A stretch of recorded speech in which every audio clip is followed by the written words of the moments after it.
Muy buenas noches, bienvenidos a 361 grados, la conversación con Luis Membreño. Este día vamos a estar hablando sobre el cierre económico del año 2013 y las perspectivas que hay para el próximo año. Y para eso tenemos pues a dos conocedores del tema, a Álvaro Trigueros. Muchas gracias, Álvaro, por estar con nosotros. Muchas gracias a ti, Luis, y muy buenas noches a todos los televidentes. Gracias a ti también, Waldo, por estar con nosotros. Gracias, Luis. Un saludo para ti, para la audiencia y para Álvaro, con quien esperamos compartir un momento interesante este día. Definitivamente, yo creo que las cosas están interesantes. ¿Tú cómo lo describirías, Álvaro? Sí. ¿Cómo describirías este cierre del año económico del país?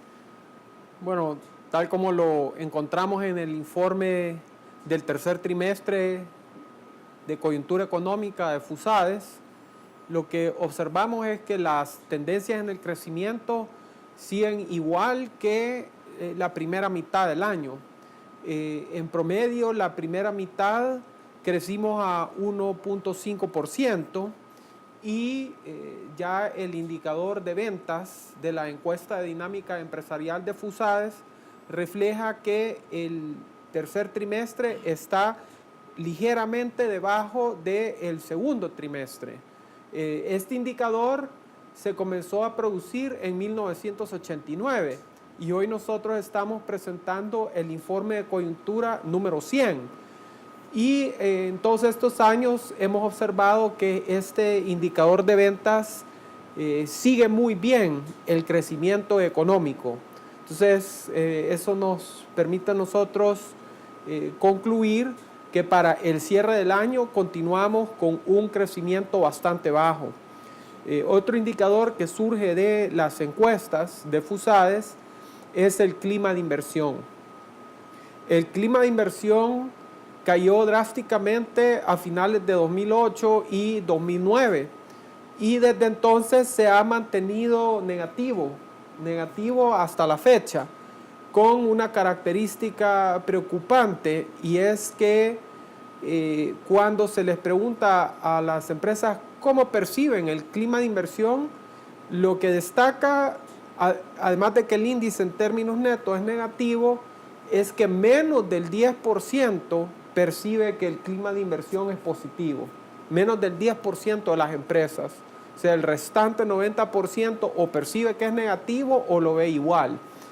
Entonces ahí nos preocupa, porque eso significa, y las cifras así lo revelan, que los niveles de inversión privada son bastante bajos.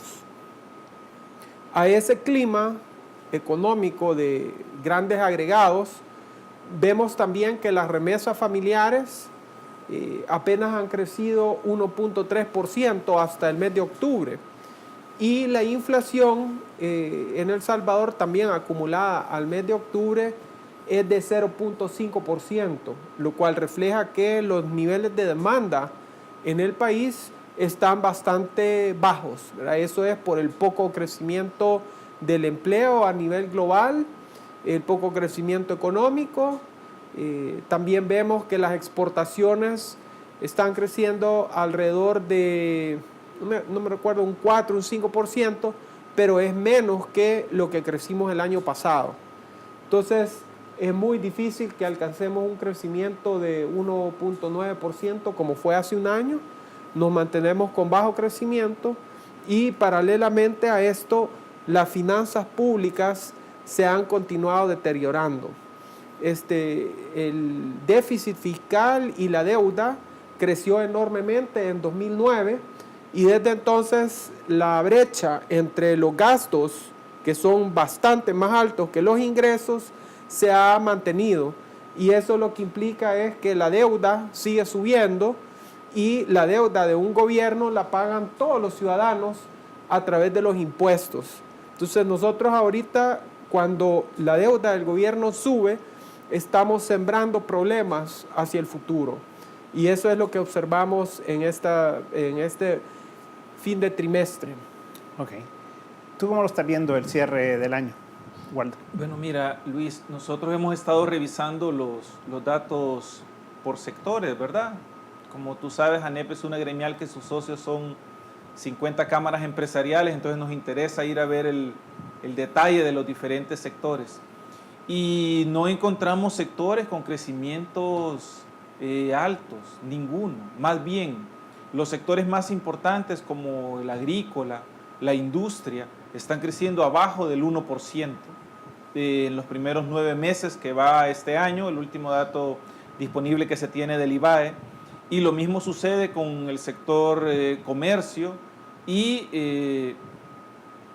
es una muestra de las dificultades que están teniendo los sectores y las empresas para encontrar oportunidades de inversión y de generación de empleo. Lo que vamos a observar también en el tema fiscal, que ya avanzaba Álvaro, es a pesar de que los ingresos tributarios continúan creciendo por cuarto año consecutivo a tasas del 9-10%, a pesar de eso, el déficit continúa aumentando. Cuando tú haces la comparación entre los ingresos tributarios 2002 y 2012, en promedio en estos 10, 11 años han crecido más de 11% los ingresos tributarios año a año. O sea que los gobiernos han tenido en verdad suficiente dinero, ¿verdad? La única manera que se puede comparar es, ¿y qué tal que tu salario te lo subieran 10, 11% todos los años durante una década? Pues seguramente no ganarías lo que estamos ganando ahora, ¿verdad? Entonces, eso es lo que le ha pasado al gobierno, que está ganando, cada año gana 11% más. Y a pesar de eso, los recursos no le han alcanzado y muy probablemente esperamos cerrar el año con un déficit aproximado de $1.000 millones. En promedio, esos han sido los déficits en los últimos 4 o 5 años, $1.000 millones, que se terminan financiando con más deuda. La única actividad económica que se puede rescatar, que sigue dando la cara por la economía, son las exportaciones. Ahora en este tiempo las exportaciones tradicionales tienen un comportamiento más lento y también las no tradicionales, pero las exportaciones de maquila están creciendo más bien cercanas al 9%. Y eso es lo que hemos visto los últimos años. Las exportaciones se van turnando, en algún momento se debilitan las de maquila, pero se fortalecen las no tradicionales. Y es eso la oportunidad que ha tenido la economía de El Salvador, venderle afuera del país a otras economías a las que, a pesar de que el entorno internacional ha sido complicado, siguen creciendo, han producido, sus consumidores siguen demandando bienes y servicios y muchas de nuestras empresas, a pesar del entorno adverso que tenemos en El Salvador, han encontrado esas oportunidades para penetrar otros mercados. Ese es el sector que ha dado la cara y seguramente será el que continuará dando la cara por la economía del país. Álvaro, el sector financiero, ¿cómo se ve todo el tema monetario, el tema de la liquidez en el país, las tasas de interés? ¿Cómo se ha visto al tercer trimestre?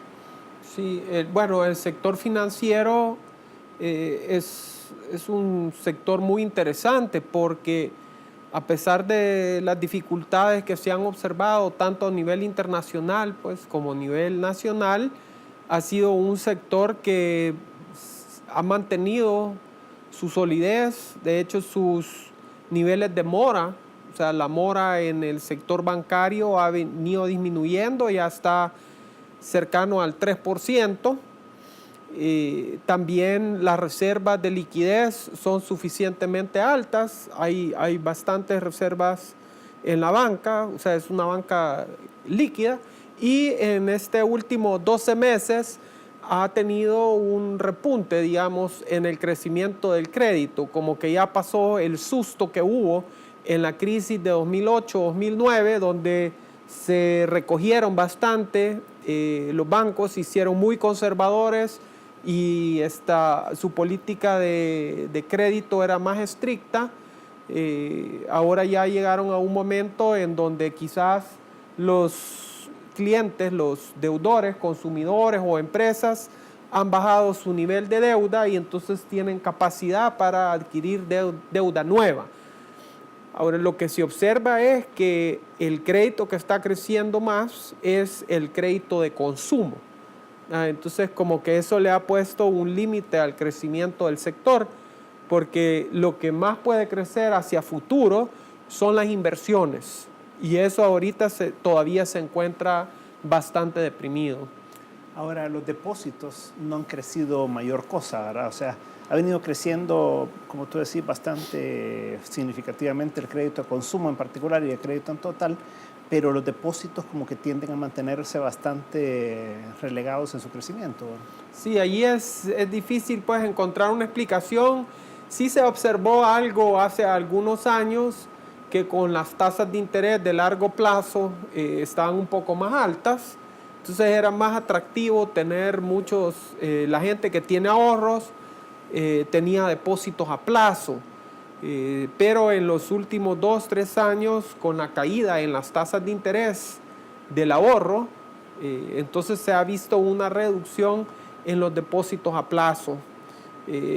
Eso no explica todo el movimiento de los depósitos, pero no muestra, como tú decís, un dinamismo importante. Lo que sí tiene que prepararse, porque pensando un poco hacia futuro, ¿verdad? Todos los que manejan deuda y el sector bancario también, pues, se tiene que ir preparando porque dentro de un año o año y medio las tasas de interés van a empezar a subir. Entonces ahí uno tiene que tener esa variable en cuenta si está adquiriendo deuda. Es un punto interesante, dejémoslo para que Waldo nos comente el tema de las tasas de interés y qué perspectiva puede tener en base al comportamiento reciente. En un momento estamos de nuevo con 361 grados.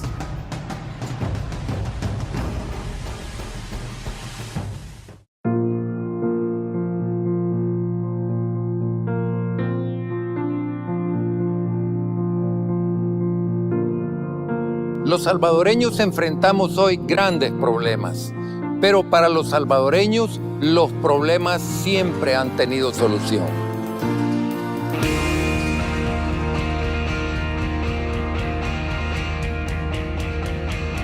Las soluciones no pueden esperar.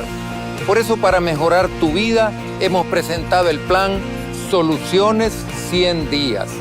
Desde el primer día, el nuevo gobierno empezará a trabajar junto a ti para mejorar a El Salvador. Trabajaremos incansablemente en la seguridad de tu familia, mejorar tus ingresos y en crear las oportunidades que mereces. Trabajaremos juntos por un mejor El Salvador y lo haremos desde el primer día. Vota Norman, vota Arena. Comience cada mañana de la mejor forma, con la esencia de la noticia, con la información verdadera. Diario El Mundo, el periódico que contiene justo lo que necesita saber y desecha lo que no le va a servir. Sáquele más provecho a su día con información libre y objetiva. Cámbiese a Diario El Mundo. Visite elmundo.com.sb o síganos en Facebook y Twitter. ¿Qué te pasa, mi amor? Que no oigo el corazón de Laurita. No te preocupes, Laurita va a estar mejor. Mamá dijo que vas a estar mejor. ¿Qué le pasó a tu blusa? Es que le di parte de mi corazón a Laurita. Dona tus coras y convierte tu generosidad en acción. Con el programa Salud y tus Coras, ayudas a Sana Mi Corazón a regalar vida a niños con problemas cardíacos de escasos recursos. Fundación Dona tu Cora.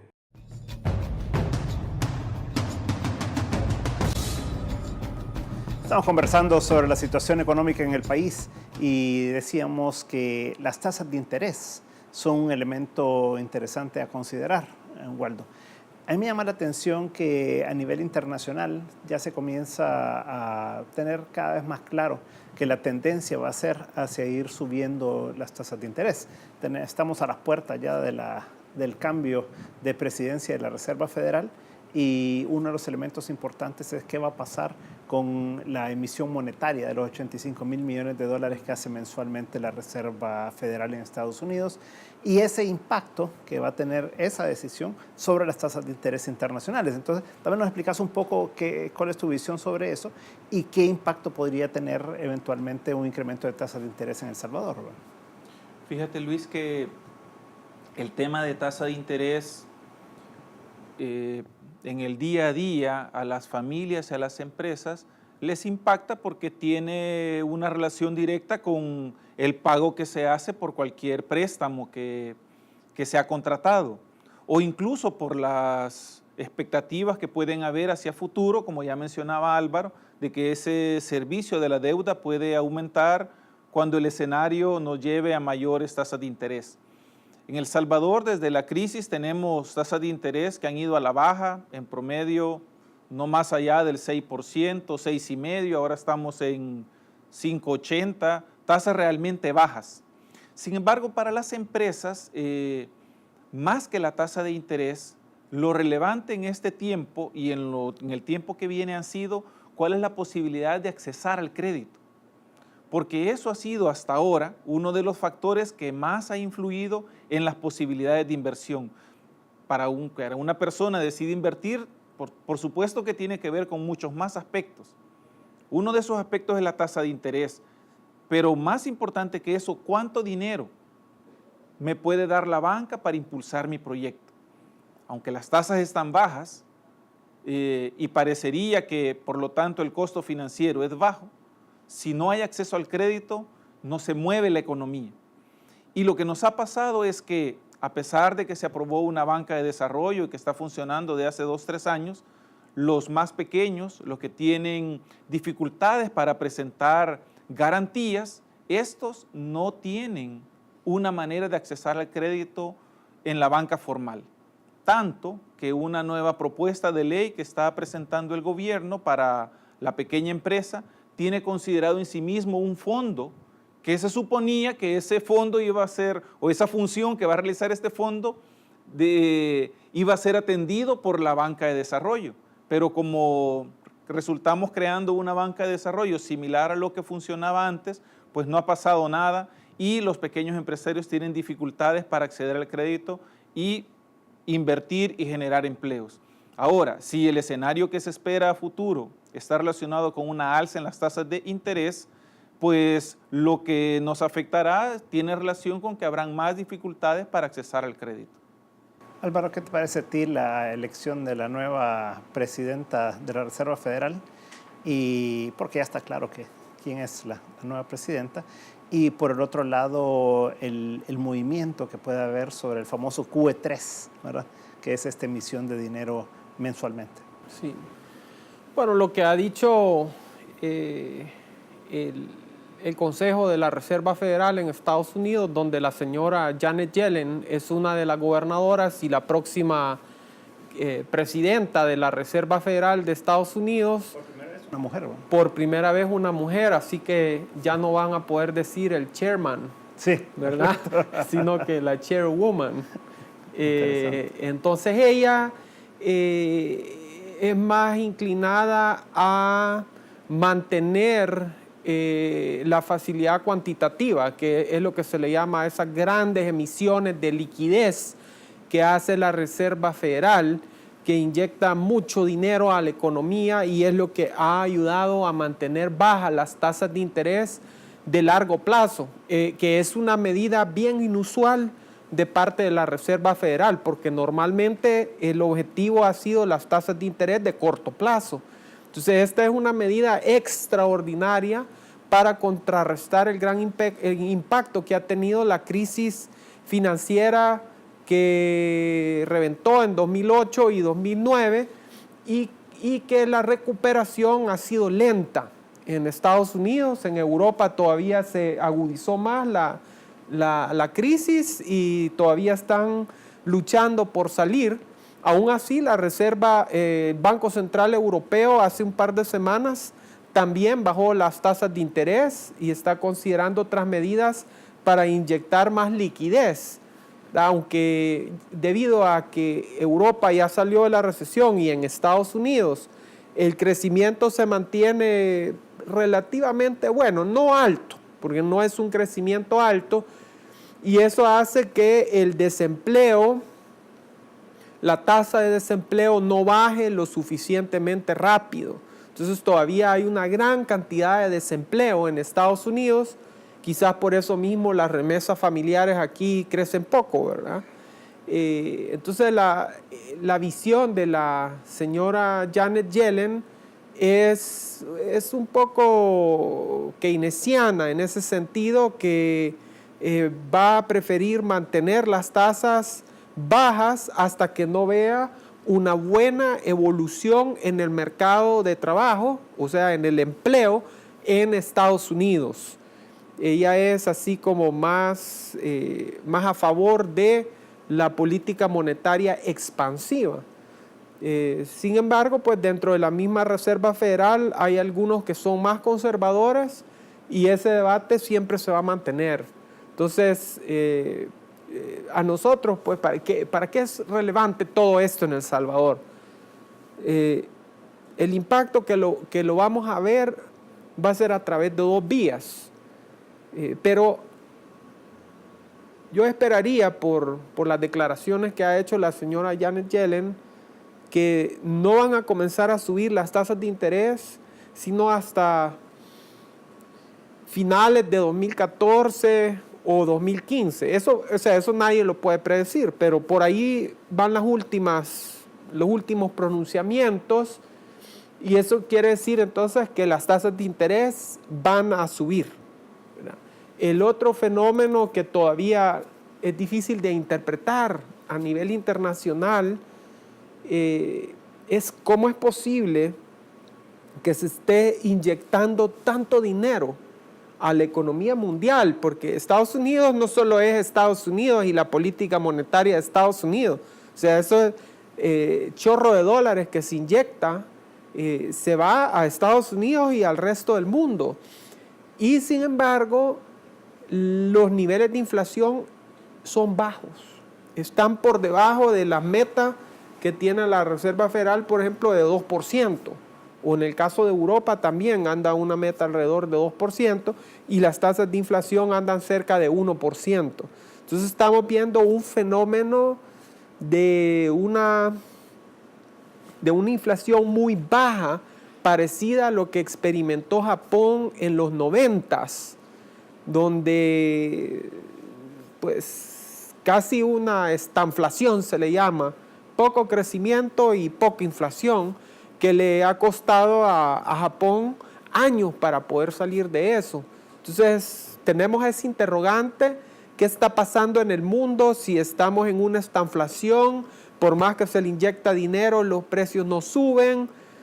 Y el hecho de que la Reserva Federal haya sido bastante no tradicional, en el sentido que inyecta mucho dinero, también crea un riesgo, y es que cuando ese dique de dinero que se ha acumulado en la hoja de pasivos de la Reserva Federal se reviente, puede generar también un proceso inflacionario. O sea, ¿cómo está ese gran interrogante? Cuando eso se empiece a dar, ¿qué medidas va a tomar la Reserva Federal para evitar que haya una gran inflación? Y eso todavía no lo sabemos, porque esto es primera vez que se hace.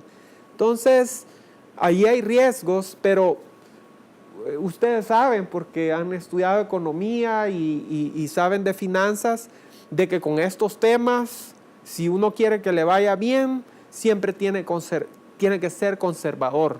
Entonces uno no le puede apostar a que la tasa de interés siempre va a ser baja o que la inflación va a ser baja, sino que uno tiene que balancear bien sus cuentas. Y eso es el reto que debería tener cualquier gobierno. Ahora, ¿cómo ves ese impacto en El Salvador? Porque en la medida que El Salvador sigue teniendo un déficit y necesita financiarse y se va a tener que financiar eventualmente fuera, las tasas de interés probablemente van a tender hacia arriba, y las tasas de interés nacionales ya han tenido una cierta tendencia hacia el alza, ¿verdad? Sí.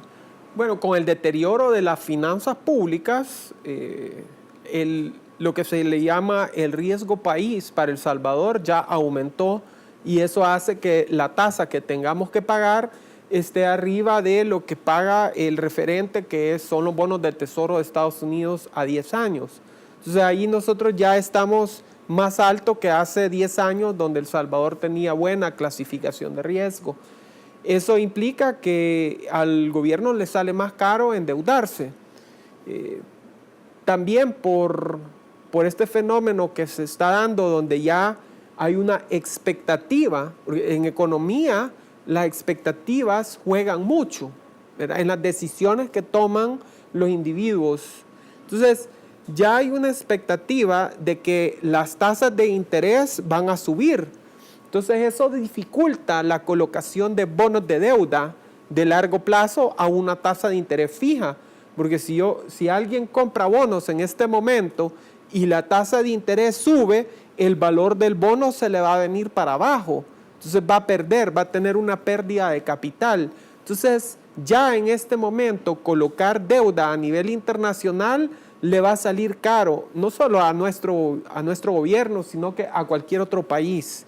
Entonces, eso obliga a que seamos más conservadores, pero aquí estamos haciendo lo contrario, ¿verdad? La brecha entre los gastos y los ingresos del gobierno se mantiene alta, la deuda sigue creciendo, como dijo Waldo, va a crecer más de $1,000 millones este año, con una expectativa que también tenemos deuda con tasas de interés variable. Entonces, cuando suba la tasa de interés, eso nos va a elevar el servicio de la deuda y va a quitar recursos al Estado para poder invertir en educación, en salud. Por eso es que yo decía que al tener déficits altos, ya estamos sembrando los problemas para el futuro. Y ese es uno de los grandes desafíos que vamos a enfrentar el otro año y los que siguen. Vamos a un corte comercial. A la vuelta, Waldo, veamos el tema del financiamiento del déficit, porque hasta ahora ha sido deuda interna con letras del Tesoro, principalmente después de la emisión de los 800 millones. Pero vamos en un momento. En un momento estamos de nuevo con 361 grados.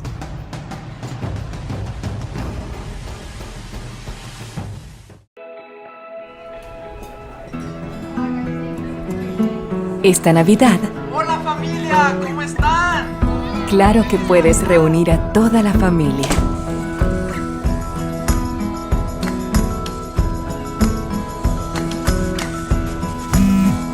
Sorprender a los que no pueden estar. ¡Feliz Navidad, mami!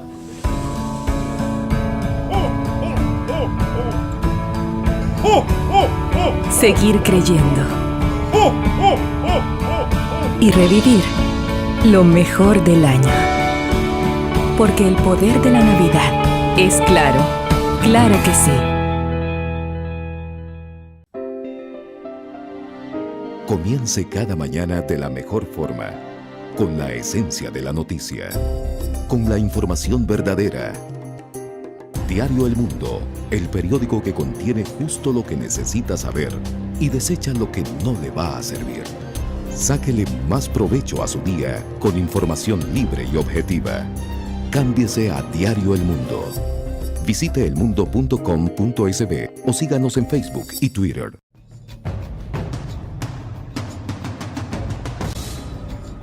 Estamos conversando sobre la economía, sobre el cierre del 2013 y las perspectivas para el 2014. Y decíamos, Waldo, que el financiamiento es importante para todo gobierno.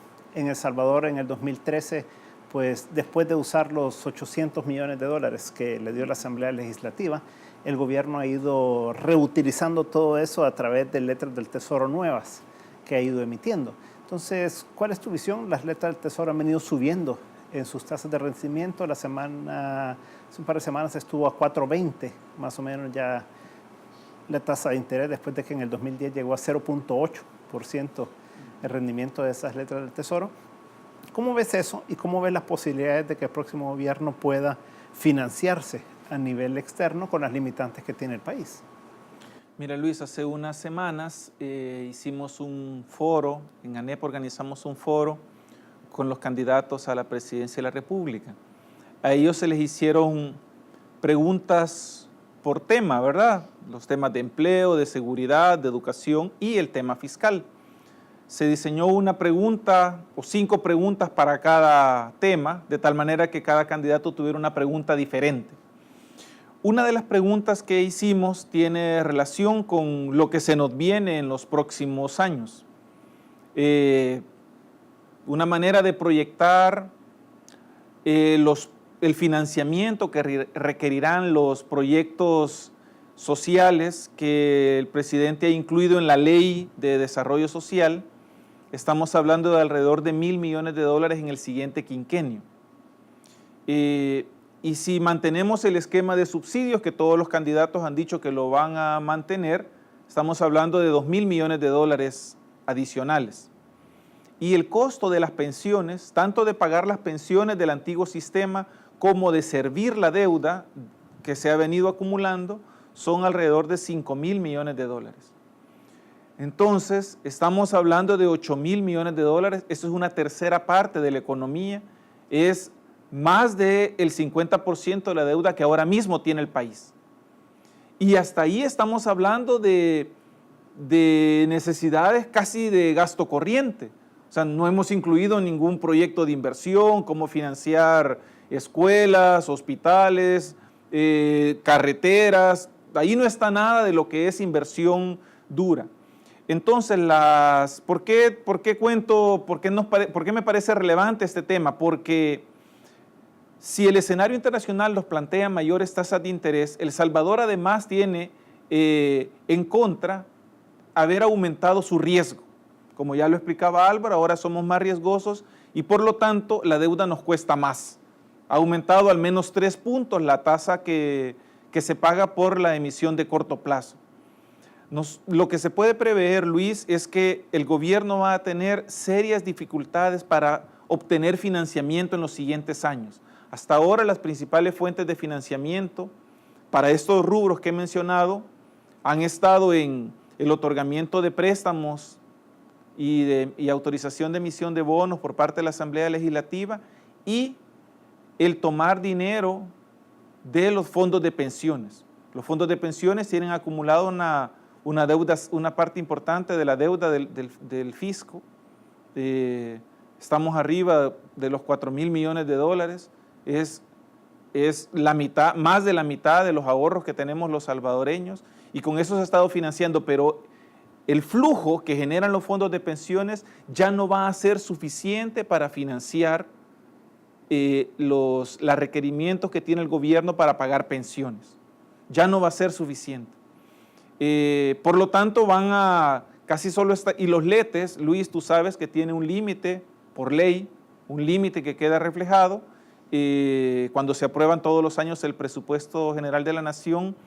Es difícil seguirle sacando dinero a la economía a través de la emisión de letes. Es muy probable que antes de que tome posesión el nuevo gobierno tengamos una nueva autorización legislativa para pagar los letes, para limpiar esa tarjeta de crédito. Eso es una práctica que vienen realizando la Asamblea Legislativa y todos los partidos políticos casi de común acuerdo, ¿verdad? Y lo único que estamos haciendo es trasladando esa deuda para el futuro. No quiere decir que resolvamos el problema, sino que incrementamos el problema en 5 o 6 puntos del PIB, más deuda.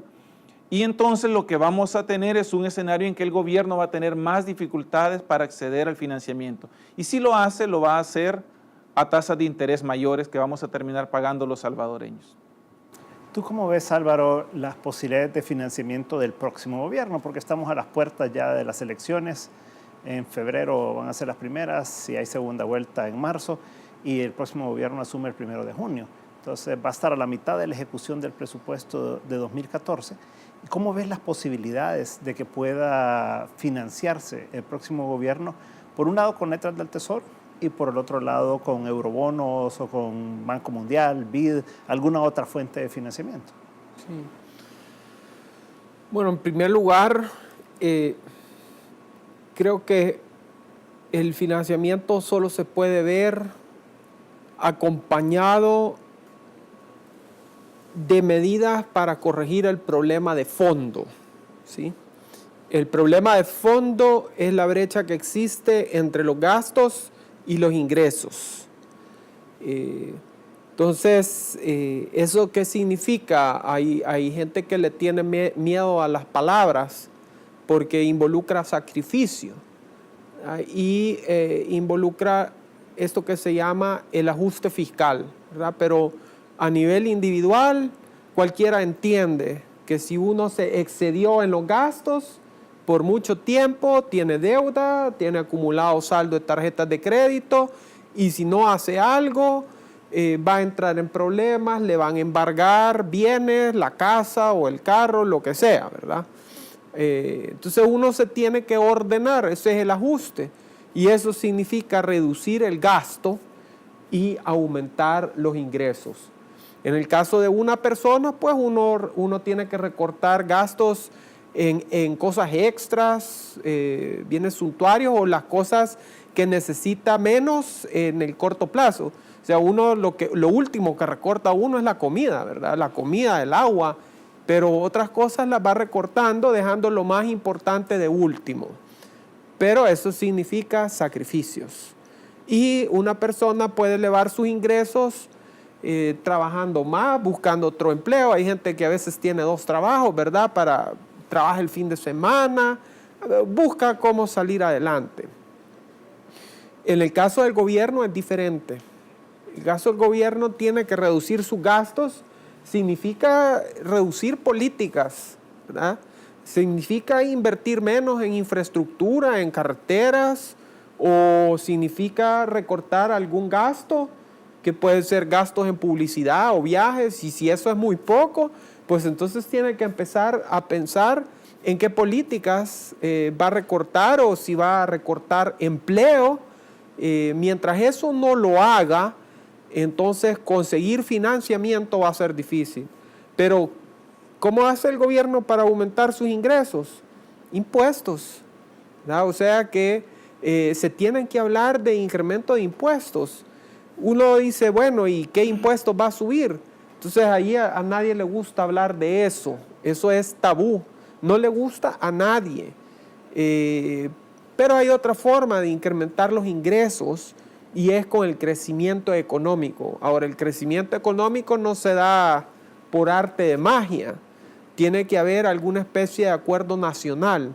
Entonces ahí están esos desafíos en la mesa, ¿verdad? Pero se tienen que tomar medidas de reducción de gasto, aumentos de impuestos. Si no, no se reduce esa brecha fiscal y hablar de financiamiento se vuelve complicado. Entonces, de allí, si se acompaña eso por buscar financiamiento, es posible encontrar algún acuerdo con los organismos internacionales que estarían dispuestos a apoyar a cualquier país que ordena su casa. Y ahí estamos hablando del Banco Mundial, el BID, el Fondo Monetario, que estoy seguro que pondrían sus recursos, tanto humanos como financieros, para armar un buen plan y ponernos al país en una ruta de desarrollo. Ese es un tema importante y es, el país no ha tenido un acuerdo con el Fondo Monetario desde que no cumplió en los años anteriores, ¿verdad? ¿Qué viene? Sí, ese es un gran problema, Luis, porque la credibilidad se pierde cuando uno hace un acuerdo y no lo cumple. Tuvimos un acuerdo en el 2009 con el Fondo Monetario Internacional, no se pudo cumplir por la crisis internacional y por el desorden financiero que teníamos en el gobierno. Luego hubo un cambio de gobierno y esa es una muestra importante, ¿verdad? De que cuando hay un cambio de gobierno también hay una oportunidad, porque también existe el tema de el beneficio de la duda, ¿verdad? Y hay que darle oportunidad al nuevo que va entrando y hay que ayudarle, porque al final estamos hablando del país. Entonces no se puede dejar así tirado a ver cómo resuelven su problema. Entonces, ahí se hizo un segundo acuerdo con el Fondo Monetario y no se cumplió. Luego, internamente hicimos un acuerdo, lo hicieron los partidos políticos el año pasado y tampoco se cumplió. Entonces, eso va erosionando la confianza y la credibilidad en el país. Entonces, eso ya se dio. O sea, eso ya se dio, estamos pagando el precio por ello con tasas de interés más altas. Y la tasa de interés más alta no es para el gobierno, porque el gobierno no saca dinero de la nada, lo saca de los impuestos, o sea que todos lo pagamos. Entonces viene un cambio de gobierno, independientemente de quién va a ganar, allí va a haber una oportunidad. Y qué tanto se va a creer o no va a depender de de la seriedad con que se manejen estas cosas. Hasta el momento no se está manejando con seriedad. El presupuesto 2014 del gobierno, que se aprobó hace algunas semanas, ya casi un mes, ese presupuesto no es real, no incluye todos los gastos. Por ejemplo, se omitió el vencimiento de un bono de deuda interna por $335 millones. Entonces, uno automáticamente eso ya no hace creíble el presupuesto, porque si se paga eso, ¿cómo vamos a pagar el resto de programas? Para educación, para salud, para inversión. Además, no solo está esa omisión que se hizo, que no se incluyó, violando el artículo 227 de la Constitución de la República, que dice que el presupuesto debe incluir todos los ingresos y todos los gastos. No se incluyó, por ejemplo, las devoluciones de impuestos sobre la renta y de IVA, que anualmente son más de $200 millones, pero solo se le puso 14.4 millones. Entonces, van a hacer falta más de $200 millones para devolver impuestos, que son pagos que ha hecho los individuos o las empresas por encima del impuesto que hay que pagar. Entonces, el gobierno lo tiene que devolver. Sí. Bueno, vamos a un corte comercial. A la vuelta, Waldo, te pregunto también esto del Fondo Monetario Internacional, porque va a ser fundamental un plan para los próximos 5 años y que además sea creíble, ¿verdad? En un momento estamos de nuevo con 361 grados.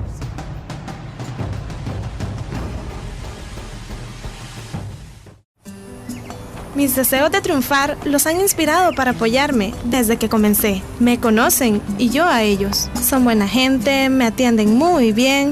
Me encanta que siempre están cambiando para ofrecerme lo mejor. Y que además los tengo aquí cerquita, a la vuelta de la esquina. A la vuelta de la esquina hay nuevos sueños e ilusiones. Qué bueno que tus cajas de crédito y bancos de los trabajadores estén a la vuelta de tus sueños. Sistema Fede Crédito, queremos darte una mano. Comience cada mañana de la mejor forma, con la esencia de la noticia, con la información verdadera. Diario El Mundo, el periódico que contiene justo lo que necesita saber y desecha lo que no le va a servir. Sáquele más provecho a su día con información libre y objetiva. Cámbiese a Diario El Mundo. Visite elmundo.com.sb o síganos en Facebook y Twitter. 361 grados, la conversación con Luis Membreño en su nuevo horario. Sintonízanos todos los domingos a partir de las 9 de la noche por Canal 33. Y además recuerda las retransmisiones todos los martes, también a partir de las 9 de la noche. No te lo pierdas.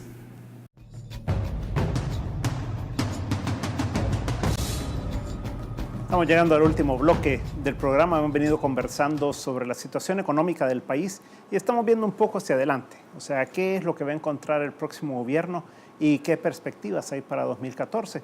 Y uno de los elementos fundamentales es el tema del financiamiento y el tema de toda la situación fiscal. Y decíamos, Waldo, que este gobierno, el actual, firmó en el 2009, una vez que ya había tomado posesión, si no recuerdo mal, allá por agosto del 2009, un plan para 5 años, que al final de cuentas lo cumplió en el 2010, pero no lo cumplió de ahí en adelante. Desde 2012 en adelante ya no hubo desembolsos por parte del BID, del Banco Mundial y demás, y se rompió pues el acuerdo con el fondo. Entonces el próximo gobierno va a tener que hacer un acuerdo con el Fondo Monetario Internacional si quiere accesar a fondos de organismos multilaterales. ¿Tú cómo ves esas posibilidades de presentar algo creíble para los organismos y que en realidad puedan obtener fondos de esa manera para poder ir financiando y dando tiempo para que las medidas vayan funcionando y que puedan tener una corrección importante en el déficit fiscal? Bueno. Mira, Luis, el 2014 va a ser un año esencialmente político. Ya 2013 hemos pasado buena parte del año y lo que hace falta con una campaña electoral, pero 2014 va a ser un año eminentemente político del primero al último día. Vamos a entrar en la recta final de la elección presidencial, muy probablemente con una segunda vuelta, y una vez finaliza el tema presidencial, arranca la campaña para diputados y alcaldes que sucederá en marzo de 2015. Entonces, ese es el escenario en el que va a tomar posesión el nuevo gobierno.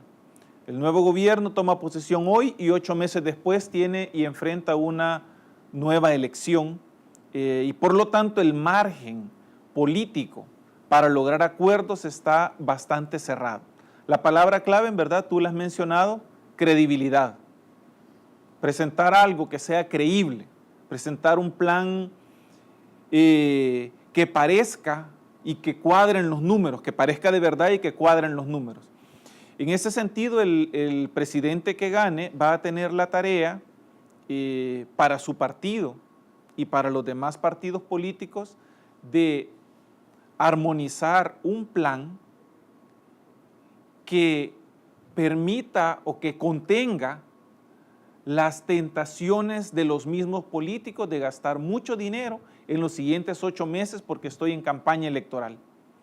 Ese es el reto, digamos, de la próxima administración, saber administrar y persuadir a los políticos, a los partidos, a la misma Asamblea Legislativa de la conveniencia a largo plazo, a mediano y largo plazo del país de tener un plan que sea financiable y que sea comprado por el Fondo Monetario Internacional y por otras entidades internacionales que proveen financiamiento y por potenciales compradores de emisiones de deuda, principalmente de eurobonos por parte del país. Esa no es una tarea fácil, Luis, porque lo que hemos visto en la campaña electoral son políticos que cuando uno ofrece un vaso de leche, el otro ofrece 2 vasos de leche y el siguiente ofrece 3 vasos de leche. Y así, en todas las diferentes áreas, uno ofrece computadoras, el otro ofrece tablet. En lo que estamos viviendo es quién da más. Y por eso hacía yo la reflexión de lo que encontramos en el foro que organizamos con ANEP hace unas semanas, porque ninguno dijo de dónde iba a obtener el financiamiento para todos los programas que anda ofreciendo. Entonces, va a requerir de parte del próximo gabinete económico, del jefe de gabinete, del ministro de Hacienda, capacidad de armonizar. Va a ser difícil convencer al fondo porque hemos perdido credibilidad de manera sucesiva con acuerdos que no se cumplieron con el Fondo Monetario, reajustes que se le hicieron a esos acuerdos que tampoco se cumplieron. Y además porque las principales acciones deberán estar orientadas a reactivar la economía, que es en esencia la principal fuente de ingresos. Nosotros hemos visto publicidad en los últimos meses sobre el tema de empleo, pero cuando tú analizas lo que ha sucedido en el país en los últimos 5 años, de 2008 a 2013, te das cuenta que la economía salvadoreña apenas ha generado 6.500 empleos por año, cuando el mercado laboral salen más de 50.000 jóvenes a trabajar. Entonces estamos hablando de entrada de un déficit solo de la generación de los últimos 5 años de casi 200.000 empleos. Son 200.000 personas adicionales a los que teníamos antes de 2008 que andan buscando empleo y que necesitan valerse por sí mismos para alimentar a sus familias y no depender de los políticos. Ahí está la clave de cualquier plan fiscal que presente el gobierno. Cómo lograr, en medio de la situación que vivimos, tener una estrategia que permita recuperar el crecimiento de la economía, atraer más inversiones y generar empleos. Ese es un buen reto. ¿Cómo lo hacemos, Álvaro? ¿Cómo podemos reenrumbar esta economía para que vuelva a crecer a tasas, a mí me gusta siempre decir del 7%, pero como del 4%, del 5%, que pueden ser tasas muy superiores al 1,5% que estamos creciendo ahora? Sí, bueno, en primer lugar, ya El Salvador lleva 10, 12 años creciendo a un promedio de 2% términos globales y per cápita pues menos de 1%. Entonces eso es muy bajo. Entonces yo quisiera decir cómo, ¿verdad? Y todos salimos con ideas. Todos salimos con ideas. O sea, hay países que han crecido a tasas de 7% por 20, 30 años, y obviamente con ese ritmo el bienestar se ve y se siente en la economía. Entonces, lo primero que tenemos que aprender es no hacer igual las cosas que las hemos hecho estos 12 años, ¿verdad? Pero son muchas cosas. Entonces uno como que tiene que encontrar cuáles son como los elementos más importantes. O sea, a qué le debemos apostar, en qué nos debemos concentrar. Entonces hay un elemento que ha caracterizado la economía nacional los últimos 12 años y que son una carga para hacer negocios, cualquier tipo de negocio, pequeño, una pupusería, un taller, un restaurante o un taller de reparación, ¿verdad? De motos o de carros. Eso se dificulta y la gente no invierte por el fenómeno de la delincuencia. Entonces, aquí hemos fallado como país en resolver el problema de la delincuencia. Entonces tenemos que pagar ese costo. Lo pagamos con la pérdida, ya sea cuando nos extorsionan o cuando nos roban las cosas o cuando se pierde la vida, porque eso también es una pérdida económica. La gran cantidad de jóvenes que son asesinados y que es una vida en potencial, un futuro, ¿verdad? Y es destruido diariamente. Entonces, ese problema es básico si queremos resolver el crecimiento. El otro problema que ha caracterizado nuestra sociedad es la polarización política, ¿verdad?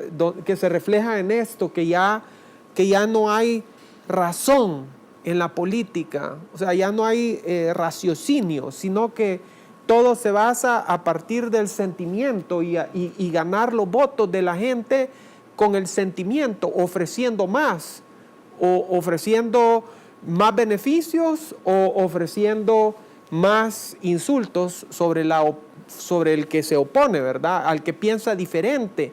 Entonces no hemos promovido la tolerancia, que es básica para la democracia. Entonces, nosotros ya vivimos eso en los 80s, donde hay conflicto y hay polarización. El país no camina y nos cansamos y nos dimos cuenta que peleando el país no podía salir adelante. Entonces se firmaron los acuerdos de paz. Y nadie puede negar que los acuerdos de paz fueron un cambio trascendental, ¿verdad? Que le dio un giro al país y que facilitó, junto con otras políticas económicas, una etapa de crecimiento de 7% por 5 años. Entonces, aquí tenemos que buscar un acuerdo nacional que rompa esta polarización, o tenemos que darnos cuenta que continuar este conflicto, esta polarización política, es un estancamiento del cual no vamos a salir. O sea, el país no va a salir adelante si seguimos así. Entonces tiene que haber un acuerdo, así como hubo un acuerdo de país, un acuerdo de paz. Hoy tiene que haber ese acuerdo por el crecimiento, por el empleo, por la inversión, por las exportaciones, que es lo que va a sacar adelante al país, va a ayudar a resolver estos problemas fiscales, puede hacer más suave el tema del ajuste fiscal, puede proteger los ingresos del Estado para mantener las buenas políticas públicas. Entonces ese acuerdo es necesario. Entonces ahí ya llevamos dos cosas, ¿verdad? Este acuerdo nacional, una buena política de seguridad. Eso va a mejorar el clima de inversión, sube la inversión y sube el empleo. Yo no quisiera dar más detalles de qué otras políticas específicas, económicas, porque esos son cambios fundamentales. Mira, Álvaro, ¿qué te parece esa propuesta del informe de desarrollo humano del PNUD de la formalización y de lograr generar empleos formales y de formalizar a una gran cantidad de empresarios en el país? ¿Te parece que eso puede ir en un sentido que abona en esto que acabas de decir? Yo creo que eso sí abona y es necesario, es algo que tenemos que hacer por cuestión de equidad, porque no es justo que haya empresas formales que cumplen con sus obligaciones tributarias, pagan sus impuestos, que cumplen con sus obligaciones laborales, cotizan al Seguro Social, cotizan a las AFPs y compiten con otras empresas o con otros profesionales o empresarios que no pagan impuestos, que no cotizan al Seguro Social, o sea, no cumplen con sus obligaciones laborales. Entonces ahí hay una desigualdad. Entonces creo que buscar que se cumpla con las obligaciones tributarias y laborales de una manera ágil, eso puede contribuir, pero su contribución es positiva, aunque es limitada. Si seguimos con la polarización política y con la delincuencia, no vamos a tener ese cambio grande que se necesita para que le dé un giro al rumbo que tiene el país. Entonces, yo estoy de acuerdo con esas medidas, pero tenemos que irnos a lo que es de fondo el problema en El Salvador. Bueno, pues muchas gracias. La verdad que lo que podemos concluir de lo que ustedes han mencionado es que viene un periodo difícil, viene un periodo después que ya gane quien gane, en el que va a tener que tomar decisiones complicadas.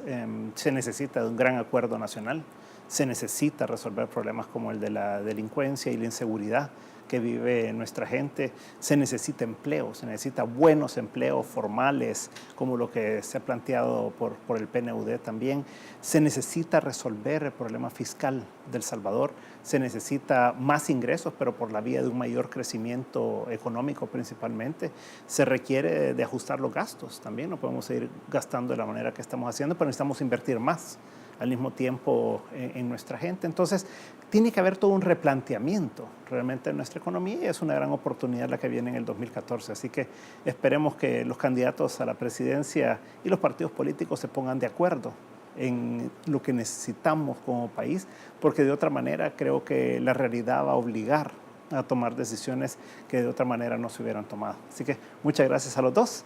Y a ustedes también muchísimas gracias por habernos sintonizado y nos veremos el próximo domingo si el Señor así lo permite. Muy buenas noches.